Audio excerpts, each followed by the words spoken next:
Yo, salut les gamers, c'est Touquet, comment ça va? Bah écoutez, moi ça va très bien. Aujourd'hui on se retrouve sur Spaceland, on est manche 100. Donc ça va être une vidéo où je vais t'expliquer pas mal de trucs sur la carte, pas mal d'infos, je vais te donner aussi mon avis. Donc voilà, donc on va commencer déjà. Donc on va parler de quoi? Déjà je vais te parler de l'arme que j'ai utilisée, la M1, de ses effets élémentaires. Ensuite en partie 2 on va aborder la stratégie des brutes. Donc voilà, c'est honteux depuis qu'il y a eu le patch. Après la partie 3 on va voir un petit peu tout ce qui est clown, la stratégie des manches de clown, les choses à éviter, les choses à faire. La partie 4 du coup on va commencer un petit peu à parler des cartes de bonne aventure, je vais t'expliquer un petit peu le système des cartes avec le Shetan et tout, et l'utilisation de certaines cartes qui sont vraiment puissantes, qui pour moi valent largement des Gobblegum de Black Ops 3. Donc voilà, on va commencer directement. Donc comme arme j'ai utilisé principalement la M1, donc la M1 c'est une arme qui se situe dans la première salle, c'est une arme qui est vraiment puissante, vraiment violente avec une taille de portée. En version améliorée, cette arme elle a une sorte d'AM-bot tout simplement en no-scope, donc c'est vraiment violent, tu peux mettre des tire-têtes à 50 mètres quoi, cette arme c'est une vraie folie. Et donc comme élément dessus, qu'est-ce que j'ai utilisé? J'ai utilisé l'élément de vent. Donc l'élément de vent il s'obtient un Polar Peak, il y a plein de vidéos qui t'expliqueront comment le choper, mais déjà je vais t'expliquer les particularités de cet élément. Donc du coup l'élément de vent en fait il va avoir deux effets. Deux effets vraiment patates. C'est le premier, qu'est-ce que ça va être? Bah tout simplement cet élément il te permet quand tu tires sur un zombie, tous les zombies à proximité sont aussi touchés, tu vois. Donc par exemple là je t'ai montré un gameplay dans les manches 20, tu peux voir que j'arrive à tuer un tas sans pression avec la M1 quoi. C'est comme si c'était limite une arme spéciale ou une arme qui infligeait des dégâts multiples. Après la deuxième chose, donc c'est vraiment quelque chose qui était vraiment utile, c'est sur la stratégie de l'alligator, donc la strat que je faisais, c'est qu'en fait tout simplement quand je tire dans la tête d'un zombie, donc en gros tout le tas va se retrouver étourdi pendant à peu près 2 à 3 secondes. Donc quand il sent dans la bouche de l'alligator, le fait de tirer ça t'aide vraiment beaucoup quoi. Donc voilà. Donc hop, maintenant on va attaquer directement la partie des brutes. Ben du coup les brutes, écoute, c'est devenu triste. Avant en fait ils avaient tu vois déjà les brutes ils leur avaient mis une vita, je pense qui était à peu près proportionnelle à la vita d'un zombie dans les grosses manches. Donc les mecs se retrouvaient par exemple dans les manches 90 et ils mettaient à peu près 3 heures, ouais 2-3 heures tu vois pour tuer une brute. Donc voilà, imagine le délire. Et maintenant du coup ils ont patché, sauf que naturellement Activision quand ils patchent quelque chose ils passent d'un extrême à l'autre. Ben maintenant regarde. La brute comme tu peux le voir en 1 minute 30 j'arrive à tuer 2 brutes, donc voilà c'est triste. Franchement pour tous les mecs qui ont fait leur score avant, qui sont fait chier, tu regardes Bobby et tout, ils ont trimé comme des enculés, Fada, pour qu'au final ils mettent un vieux patch de merde comme ça, qui nique tout. Parce que voilà franchement ça nique tout, au final la brute c'est même plus entre guillemets une difficulté, tu vois, t'arrives, tu la bombardes direct, regarde, excuse-moi y a rien de difficile, Fada, franchement t'as plus peur des clowns que des brutes sur cette carte maintenant. Donc voilà, j'espère que peut-être ils rehausseront un peu la vie des brutes, parce que là franchement c'est vraiment scandaleux, on dirait que le truc manche 20 et manche 90 il a la même vie. Donc voilà, c'est vraiment triste. Après voilà, rien à rajouter sur les brutes, rien de spécial, c'était pas la grande folie non plus. Après cette carte est sympa sinon. Donc vas-y, maintenant on va attaquer un petit peu la partie 3, on va parler du clown, des clown round. Donc du coup la manche des clowns, bah écoute moi c'est simple, de toute façon je préfère la jouer safe cette manche parce que j'ai vu plein de mecs dans les hautes manches crever à cette manche parce que franchement c'est tendu, vu que je pense qu'à peu près chaque fois que tu fais une manche de clown en plus, t'as 2 ou 4 clowns qui spawnent en plus, donc au final ça devient un gros scandale. Rien que là tu vois que je fais du piège, donc j'arrive direct, j'active le piège, quand tu vois le nombre de clowns que le piège tue déjà, c'est vraiment scandaleux quoi, vraiment le piège il envoie du lourd. Et après voilà, je l'ai finissé au Mustang. Donc pourquoi le Mustang? Bah en fait le Mustang j'ai utilisé uniquement pour faire des clowns et des morts instantes en fait. C'était la seule utilité du Mustang et Sally. De toute façon après j'avais pas énormément besoin d'une autre arme. J'étais bien avec ma petite M1, mon petit Mustang, je me régalais. Franchement le Mustang en mort instant c'est toujours un plaisir. Alors, ça te rappelle un petit peu l'époque BO1, BO2, vu que le Mustang a été complètement délaissé sur Black Ops 3, donc voilà ça fait plaisir de revoir sa petite gueule. Donc maintenant on va parler un petit peu des cartes, t'as vu? Les cartes, qu'est-ce que j'ai utilisé du coup? Bah déjà j'ai utilisé la carte Fête des Grenades. Donc Fête des Grenades, qu'est-ce que c'est? Bah c'est une carte en fait qui est vraiment puissante pour moi. Si je devais la placer dans un ordre de puissance, tu vois, je la mettrais à peu près pareil que Antithèse Alchimique, tu vois, parce que c'est vraiment puissant. Donc en fait Fête des Grenades, qu'est-ce que c'est? C'est qu'en fait toutes les 30 ou 40 secondes, tes grenades, ton emplacement de grenade va se recharger, t'as vu? Donc c'est vraiment intéressant pour tuer des tas. Tu peux faire un coup alligator, un coup grenade, un coup alligator, un coup grenade. Moi ce que je faisais, au début c'est ce que je faisais de l'alligator et de la grenade. Et après pour faire un peu de kill pour XP et tout, des fois je faisais uniquement de la grenade. Donc voilà, c'est pas mal. Sachant que cette carte, elle fonctionne sur 3 manches, tu vois. 3 manches c'est énorme, donc admettons que tu l'utilises dans les manches 90, vu que quand même j'ai mis à peu près 10 heures pour faire ces 100, c'est relativement puissant quoi. Pendant 3 manches tu te régales quoi, pendant 45 minutes tu te la rirais avec ce truc. Donc voilà, après franchement c'est super. Et donc là t'as dû te demander aussi au début de la vidéo, mais qu'est-ce que tu fais avec ta hache et tout, comment ça se fait que tu one-shot tes manches 100 et tout. Bah là pareil en fait. Moi à la base cette partie, t'as vu, c'était ma deuxième tentative. À la base, la veille, en fait, j'avais posé un jour, tu vois, j'avais posé un jour de congé normal pour faire ce game. La veille, j'étais parti dormir à la 60. J'ai été déconnecté, donc voilà, j'ai relancé direct. Et mon but, en fait, j'avais envie de me taper un gros kiff, t'as vu, c'était de faire une manche 100 à la hache améliorée. Parce que la hache améliorée, je l'avais déjà testé au préalable, t'as vu, c'était une arme, franchement, je me smartais avec. Jusqu'à la 22, one-shoté avec l'atout. L'avantage en fait de la hache améliorée, c'est que tu pouvais tuer jusqu'à 5 zombies avec un coup de hache.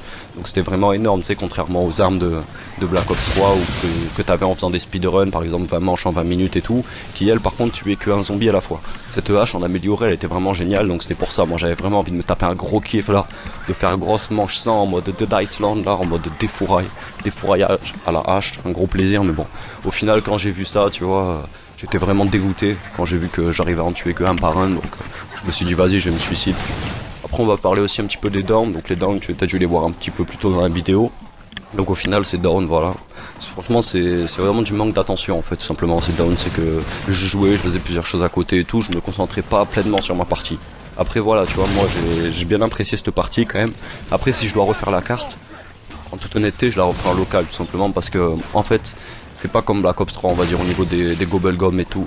Parce que là franchement les Gobble-Gum de base, donc ceux que tu ne payes pas, ceux que tu as en utilisation illimitée, ils sont vraiment violents. Mais vraiment violents, ils sont vraiment surpuissants. Après on va voir Œil de Lynx, tu vas voir, tu vas t'espanter. Mais juste avant ça je vais t'expliquer un petit peu le système du Shaitan. Donc tu sais, donc tu commences ta partie en fait, tu vas avoir 5 cartes sur toi. Après, quand tu utilises tes 5 cartes, ou même pas, hein, tu peux garder tes 5 cartes et reparler au Shaitan. Le Shaitan pour 5000, il va te redonner des cartes. Et après, une fois qu'il t'a redonné tes cartes, hop, pour 10 000 il t'en redonnera. Donc en gros le Shaitan il est bloqué à 3 utilisations. En gros tu peux avoir seulement 3 jeux de cartes sur toi dans ta game. Donc voilà, moi je savais pas, tu vois, dans la partie, je l'ai utilisé comme ça, c'était pour tester un petit peu, pour savoir. Donc voilà, au final, t'as quand même le droit à avoir 3 jeux. Donc 3 jeux ça va, tu peux durer un bon petit moment selon les cartes que tu prends, tu peux vraiment te régaler. Après pour les petites manches, moi ce que je te conseille aussi, c'est une carte que j'avais, c'est précision récompensée. Après voilà, toutes les cartes qui sont utiles en fait, on va dire la M1 c'est l'arme spéciale du jeu, tu vois. Bah, pour moi cette carte, la M1 c'est un peu l'arme spéciale parce qu'il y a plein de cartes qui sont compatibles avec et qui sont complètement scandaleuses, qui sont vraiment surpuissantes. Par exemple moi j'ai utilisé précision récompensée pour les petites manches. En gros précision récompensée c'est quand tu fais un quand tu fais un kill avec un fusil de précision, bah tu vas gagner plus 300 points. Ça fonctionne 10 fois, donc en gros tu te fais 3000 points. Si tu mets des tirs tête, t'arrives à te faire du 4000 points sans problème. Quand tu tues 10 zombies, tu te fais 4000 points, donc c'est vraiment génial. Donc maintenant on va parler un petit peu de Œil de Lynx. Œil de Lynx c'est une carte qui est vraiment surpuissante, tu vois, vraiment elle est géniale, c'est qu'en gros je vais te donner l'effet, c'est que les 50 prochains tirs que tu vas faire avec un fusil de précision vont compter comme des dégâts critiques.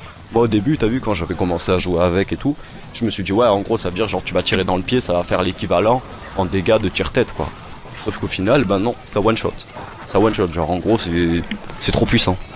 Ça te permet de one shotter vraiment tout le temps. Enfin après sur 50 tirs. Donc l'avantage en fait c'est que vu que j'avais l'amélioration du vent, ça faisait que des fois bah comme tu peux le voir sur le gameplay, avec un tir j'arrive à tuer un tas. Donc en gros si bon après des fois t'as vu je mettais 2 balles et tout pour tuer les clowns, donc ça c'était une grosse connerie que je faisais. C'était dans ma situation, je t'invite pas à tuer les clowns, c'est un mauvais plan en vrai, te fais même pas chier à les tuer. Les clowns tu t'en fous si t'as activé ça, soit tu les tues au Mustang mais fais attention aussi. Parce que voilà aussi quelque chose qui change sur ce jeu, qui n'était pas sur Black Ops 3, enfin sur un Zombie Triarch, c'est tout simplement au niveau des rampants. C'est que par exemple là, à partir de la manche 20, si tu mets 2 balles à un zombie, tu vas le faire rampant. Que tu sois à manche 90, manche 150 ou quoi, tu mets 2 balles, il va être rampant au Mustang. Donc faut vraiment faire attention à ça, c'est pour ça que c'est pas réellement recommandé de jouer au Mustang pour tuer les clowns. Vu qu'en gros, sur 24 zombies, tu vas avoir 22 zombies et 2 clowns, à partir du 3ème tas de la manche, comme pour les brutes en fait. C'est un système assez spécial qu'ils ont fait, j'ai pas trop compris, après peut-être que c'était un bug sur la partie, mais bon je vais t'expliquer quand même. C'est qu'en gros, donc hop, ma manche commence, admettons je commence une manche 90. Je tue les 3 premiers tas.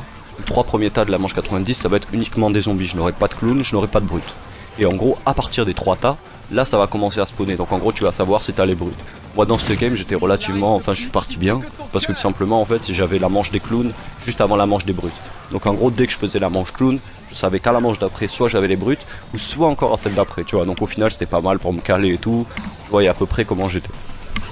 Après voilà, là je te dis juste une petite info comme ça, c'est ouais, ça fait un moment j'ai pas fait de vidéo et tout, t'as vu, je comprends, normal. Voilà, après j'avais pas forcément de gameplay à te partager, t'as vu, genre j'avais fait quoi, j'ai joué, c'est vrai j'ai joué à Black Ops 3, t'as vu, j'ai fait ouais, j'ai fait quelques 100 plus et tout, mais bon après je sais pas, c'est pour moi c'est pas quelque chose tu vois que t'as envie de partager.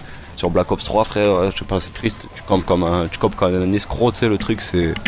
Voilà, c'est pas énormément plaisant à jouer. Par exemple, avec Black Ops 3, je jouais 5 heures, j'avais envie de quitter ma partie tellement que je me faisais chier, tellement que c'est sale quoi. Alors que là, regarde, là j'ai joué 10 heures comme ça et au final je me suis bien amusé vraiment. Moi je trouve ça pas mal, au final ce petit 109 sur ce jeu, c'est un bon délire, tu vois, c'est du 109, c'est propre, c'est nouveau, c'est tout stylé. Après moi voilà, franchement en ce qui me concerne je suis bien rentré dans le délire. Après par contre pour les gens qui n'ont pas acheté le jeu, je suis d'accord avec vous, hein. Ce mode zombie je pense pas qu'il mérite de claquer 70 balles dessus. Mais après moi en ce qui me concerne, voilà, je me suis bien amusé vraiment sur ce zombie. J'aime bien les principes et tout, franchement il est pas mal, il fait délirer et tout, même les acteurs, franchement j'ai hâte de voir les DLC. Donc voilà les gars, c'était tout cut, c'était pour vous parler un petit peu de ce qui s'était passé, de vous montrer un petit peu cette partie. Après voilà, pour moi j'ai pas forcément la blinde de mérite quoi, vu que c'est after patch, il y a rien de bien fou. Donc voilà, bah écoutez, peut-être on se retrouvera plus tard pour une autre vidéo quoi, sur un des DLC ou peut-être sur un autre zombie ou quoi. Allez ciao les gars, prenez soin de vous, allez peace.